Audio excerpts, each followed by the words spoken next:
Hello everyone, welcome back to this channel. तो HTML course की series में last video में हम लोगों ने हेडिंग टैग के बारे में देखा एंड हम लोगों ने देखा कि किस तरह से वेबसाइट में एक पैराग्राफ को ऐड किया जा सकता है। तो हेडिंग्स में हमने डिफरेंट लेवल ऑफ हेडिंग्स देखे। तो अभी तक हम लोग HTML कोर्स की सीरीज़ में बहुत सारी चीज़ें सीख चुके हैं, बहुत सारी चीज़ें देख चुके हैं। तो आज के इस वीडियो में हम लोग देखेंगे कि कमेंट्स क्या होते हैं HTML में एंड एट्रीब्यूट्स क्या होते हैं, किस तरह से कमेंट ऐड किया जाता है। तो चलिए वीडियो को स्टार्ट करते हैं।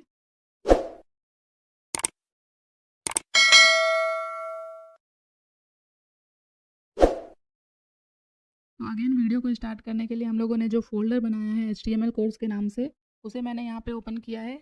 एंड इस फोल्डर में आने के बाद हम लोगों को राइट क्लिक करके ओपन विथ कोड पे क्लिक करना है। ये जो आपको कोड दिख रहा है ये चैप्टर 5 का कोड है। तो इसे मैं यहाँ से क्लोज कर देती हूँ और एक्सप्लोरर में आके मैं एक दूसरा फाइल क्रिएट करूँगी, चैप्टर 6। तो ch6.html एक फाइल बनाया मैंने। तो ये हमारा चैप्टर 6 होने वाला है, इसलिए मैंने cs6 के नाम से ये फाइल क्रिएट किया है। एंड जल्दी से यहाँ पे हम लोग HTML के बॉयलर प्लेट को लाते हैं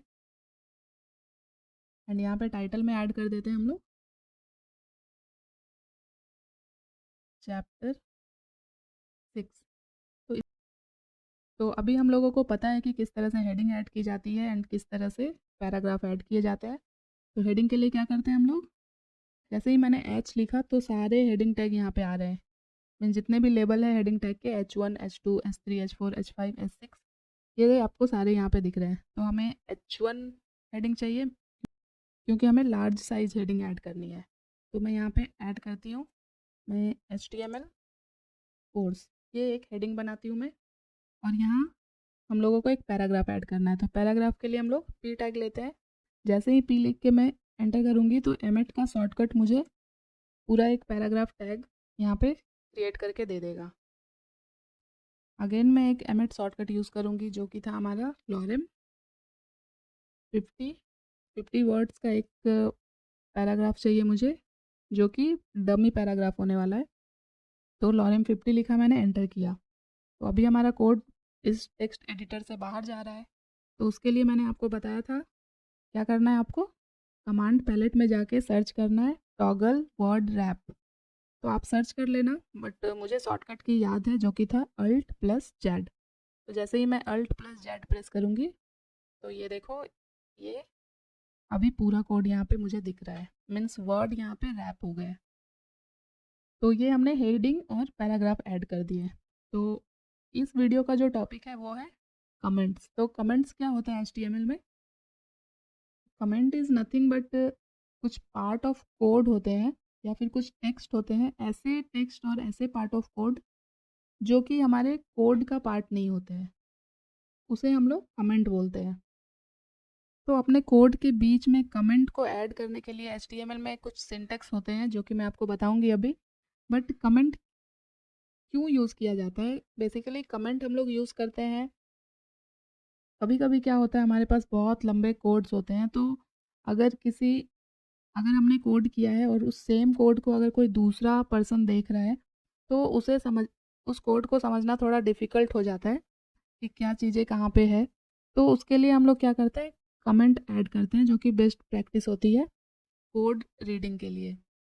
तो अगर आप कमेंट ऐड कर रहे हो अपने कोड में तो कोई दूसरा इंसान भी बहुत ईजिली आपके कोड को समझ सकता है। तो ये सारी चीज़ें हम लोग डिटेल में देखेंगे आगे। बट अभी के लिए हम लोग देखते हैं कि कमेंट को किस तरह से ऐड किया जाता है HTML में। यहाँ पे मैं एक और पैराग्राफ ऐड करूँगी। तो P टैग लिखा मैंने एंड इस P टैग के अंदर मैं डमी टेक्स्ट ऐड करना चाहती हूँ। तो लॉरेम 100 लिख दिया मैंने। तो सपोज़ ये हमारा एक वेबसाइट का कोड है। अगर आप एक बिगनर हो, अगर आप ये कोड फर्स्ट टाइम देख रहे हो तो आपको शायद ये चीज़ें क्लियर नहीं हो पाएगी कि ये यहाँ पे H1, यहाँ पे ये टेक्स्ट क्या है, इतने सारे ये टेक्स्ट क्या है। तो हम लोग क्या करते हैं, बेस्ट प्रैक्टिस क्या होती है कि जैसे ये हेडिंग है तो मैं यहाँ पे अभी लिखती हूँ this is heading of page. तो अभी ये टेक्स्ट ऐड किया मैंने, बट अभी मैं इसे अपने ब्राउज़र पे ओपन करती हूँ या फिर लाइव प्रीव्यू पे हम लोग इसे देखते हैं।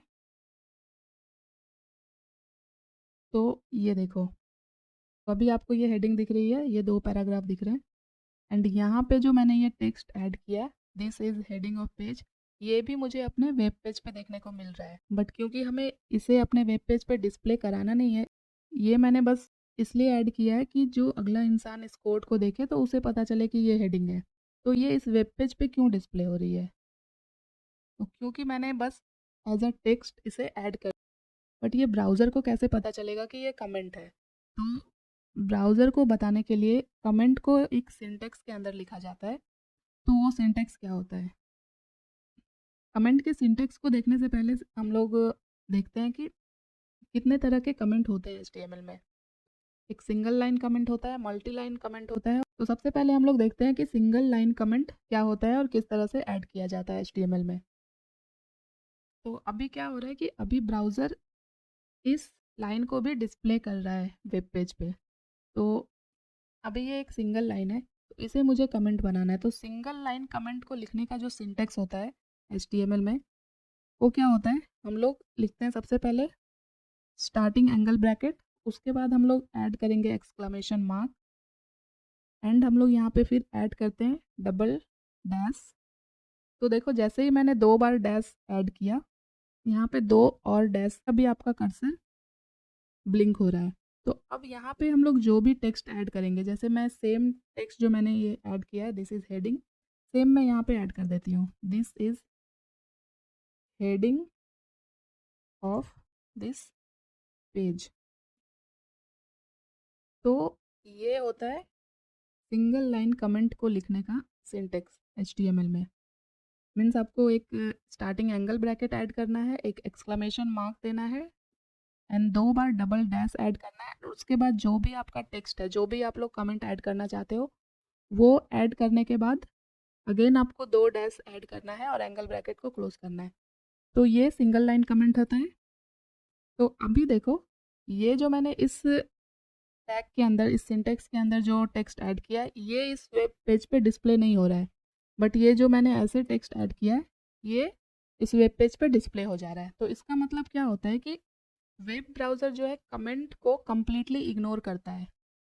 तो जब भी आप HTML में किसी टेक्स्ट को इस सिंटेक्स के अंदर ऐड करोगे, तो वो एज ए कमेंट ऐड हो जाएगा एंड वो आपके वेब पेज पे डिस्प्ले नहीं होगा कहीं भी। तो ये होता है कमेंट एंड इस तरह से हम लोग सिंगल लाइन कमेंट को ऐड करते हैं और ये हमारे कोड का पार्ट नहीं होता है। ठीक है, तो ये सिंगल लाइन कमेंट हो गया। यहाँ पे मैं आपको, अभी जैसे मैंने ये सिंटेक्स लिखा तो आपने देखा कितना एफर्ट करना पड़ा हमें, angle bracket then exclamation mark. तो VS कोड का एक और बेनिफिट मैं आपको यहाँ पे दिखाती हूँ। जैसे ये लाइन यहाँ पे ऐड की है मैंने, ये वाली, अगर मुझे इसे कमेंट में ऐड करना है, तो अगर आप VS कोड यूज़ कर रहे हो तो इसके भी यहाँ पे शॉर्टकट होते हैं। अगर आप इस पूरे सिंटेक्स को लिखने से बचना चाहते हो, एंगल ब्रैकेट एक्सक्लेमेशन मार्क, इतनी चीज़ें आपको नहीं करनी है, तो सिंपली आपको अपना कमेंट टाइप करना है यहाँ पे और इसे पूरा इस तरह से सेलेक्ट करके कंट्रोल बैक स्लैश, जैसे ही आप ऐड करोगे तो ऑटोमेटिक देखो ये भी एक कमेंट बन चुका है। और जैसे ही ये कमेंट के सिंटेक्स में ऐड हुआ, तो अभी ये हमारे वेब पेज से जा चुका है। मीन्स अब हमारा वेब ब्राउज़र इसे रीड ही नहीं करेगा। तो कमेंट हम लोग अपने यूज़ के लिए या फिर जो भी आपके कोड को देखते हैं उसके लिए ऐड करते हैं, जिससे उन्हें कोड को समझने में हेल्प मिले। एंड ये जो मैंने दोनों में सेम टेक्स्ट ऐड किया है, यहाँ पे मैं ऐड कर देती हूँ, this is single line comment. तो ये तो हो गया सिंगल लाइन कमेंट। अब मल्टी लाइन कमेंट क्या होता है? तो मल्टी लाइन कमेंट को ऐड करने का भी सेम ही सिंटेक्स होता है, बट यहाँ पे क्या होता है, बस लाइन ऑफ कमेंट जो होते हैं वो हमारे पास मल्टीपल होते हैं। अगर यहाँ पे मैं लिखूँ, सपोज मैं लिखती हूँ दिस, यहाँ से अगर मैं एक पैराग्राफ को हटा देती हूँ, अभी लोगों को कमेंट सीखना है एंड यहाँ पे अभी मैंने आपको VS कोड का शॉर्टकट बता दिया है, तो मैं डायरेक्ट यहाँ पे जो मुझे कमेंट ऐड करना है वो टेक्स्ट ऐड कर रही हूँ। तो सपोज मैं लिखती हूँ दिस इज एग्जाम्पल, और जो दूसरा मेरा लाइन होगा of multi line and next next line में मैं लिखूँगी कमेंट तो कुछ इस तरह से अगर लंबे टेक्स्ट है आपके पास, मल्टीपल लाइन ऑफ टेक्स्ट है जिसे आप लोग कमेंट की तरह ऐड करना चाहते हो, तो इस पूरे टेक्स्ट को मैं सेलेक्ट करके कंट्रोल बैकस्लैश करूँगी, तो ये कमेंट में ऐड हो गया है। तो सिंटेक्स सेम ही होता है, बस लाइन ऑफ कमेंट जो होते हैं वो हमारे पास मल्टीपल होते हैं। तो सेम इसे भी आप अगर खुद से आप लोग टाइप करके लिखोगे तो angle bracket, exclamation mark, double dash, and इसके अंदर आप लोग जितने भी लाइन ऑफ कमेंट है वो आप लोग ऐड कर सकते हो। तो आई होप आपको अभी सिंगल लाइन कमेंट और मल्टी लाइन कमेंट क्या होता है, क्यों यूज़ करते हैं, ये पता चल गया होगा। तो हम लोग अपने HTML कोर्स में या फिर किसी भी डॉक्यूमेंट में कमेंट ऐड करने के लिए यही तरीका यूज़ करेंगे, मीन्स यही सिंटेक्स यूज़ करेंगे जो कि हम लोग मल्टी लाइन और सिंगल लाइन कमेंट ऐड करने के लिए ऐड करते हैं। तो आज के इस वीडियो में हम लोग एट्रीब्यूट के बारे में भी सीखने वाले हैं। तो हम लोग देखते हैं कि एट्रीब्यूट क्या होता है। तो HTML में जितने भी एलिमेंट होते हैं उन सब का अपना एट्रीब्यूट होता है। एंड एट्रीब्यूट क्या करता है, किसी भी एलिमेंट के एडिशनल इन्फॉर्मेशन के बारे में बताता है। एंड एट्रीब्यूट को हम लोग हमेशा ओपनिंग टैग के अंदर ही डिफाइन करते हैं और ये पेयर में होता है, मीन्स दो पैरामीटर होते हैं, पहला होता है नेम एंड दूसरा जो होता है वैल्यू। तो ये किसी भी एलिमेंट के एडिशनल इन्फॉर्मेशन को बताता है। एंड एडिशनल इन्फॉर्मेशन क्या है कि जैसे अभी ये हमारा हेडिंग एलिमेंट है HTML कोर्स, तो यहाँ पे मुझे एक एट्रीब्यूट ऐड करना है, मीन्स हेडिंग में हमें कुछ एडिशनल इन्फॉर्मेशन ऐड करना है, जैसे कि हेडिंग का फॉन्ट साइज क्या हो, हेडिंग का जो हमने ऐड किया है उसका कलर क्या होना चाहिए, ये सारी होती है एडिशनल इन्फॉर्मेशन। तो अगर इस हेडिंग में मुझे एक एडिशनल इन्फॉर्मेशन ऐड करना है तो उसके लिए हम लोग क्या करेंगे, एट्रीब्यूट यूज़ करते हैं। तो यहाँ पे मैं ऐड करूँगी स्टाइल, जो कि एक एट्रीब्यूट होता है, और यहाँ पे इक्वल टू ऐड करेंगे। तो जैसे ही मैंने स्टाइल लिखा एंड इक्वल टू किया तो यहाँ पे देखो एक डबल कोट ऑटोमेटिक यहाँ पे आ चुका है। तो जैसा कि मैंने आपको बोला, एट्रीब्यूट हमेशा पेयर में होते हैं, मीन्स कि इसमें मीन्स ये स्टाइल जो है ये एट्रीब्यूट नेम है, और इस डबल कोट के अंदर हम लोग जो भी ऐड करते हैं वो होती है वैल्यू। तो एट्रीब्यूट के वैल्यू को हमेशा डबल कोट के अंदर लिखा जाता है। हम लोग सिंगल कोट में भी लिख सकते हैं, बट बाय डिफ़ॉल्ट ये डबल कोट के अंदर ही लिखी जाती है। तो इस स्टाइल एट्रीब्यूट के अंदर हम लोग एक वैल्यू ऐड करेंगे, और यहाँ पे हम लोग कलर एक प्रॉपर्टी होती है टेक्स्ट की। तो बाय डिफ़ॉल्ट देखो इस हेडिंग का कलर आपको ब्लैक दिख रहा है। अब सपोज़ मुझे इसे रेड करना है, तो मैं यहाँ पे लिखूँगी कलर कोलन रेड। तो ये जो पूरी चीज़ है डबल कोट के अंदर, ये वैल्यू है, और ये जो स्टाइल है ये है एट्रीब्यूट नेम। तो अभी जैसे ही मैंने ये एट्रीब्यूट ऐड किया तो यहाँ पे देख सकते हो आप, हेडिंग का कलर रेड हो चुका है। तो इसका मतलब है कि हमने इस हेडिंग के अंदर एक एट्रीब्यूट ऐड करके एक एडिशनल इन्फॉर्मेशन ऐड कर दी इस हेडिंग के लिए, कि जो इसका कलर है वो रेड होना चाहिए। अगर किसी एलिमेंट में हमें एडिशनल इन्फॉर्मेशन ऐड करनी है तो उसके लिए हम लोग एट्रीब्यूट यूज़ करते हैं। तो और भी एट्रीब्यूट्स होते हैं जो कि हम लोग ऐड कर सकते हैं। तो यहाँ पे मैंने बस आपको बताया कि एट्रीब्यूट क्या होता है और कहाँ पे ऐड की जाती है, किस तरह से एट्रीब्यूट लिखे जाते हैं। सेम अगर इस पैराग्राफ में भी मैं बात करूँ तो यहाँ पे भी कुछ एट्रीब्यूट्स होते हैं। इस पैराग्राफ एलिमेंट में एक एडिशनल इन्फॉर्मेशन ऐड करनी है, और मुझे वेब ब्राउज़र को बताना है HTML के थ्रू कि हमारा जो ये पैराग्राफ है ये सेंटर अलाइन होना चाहिए।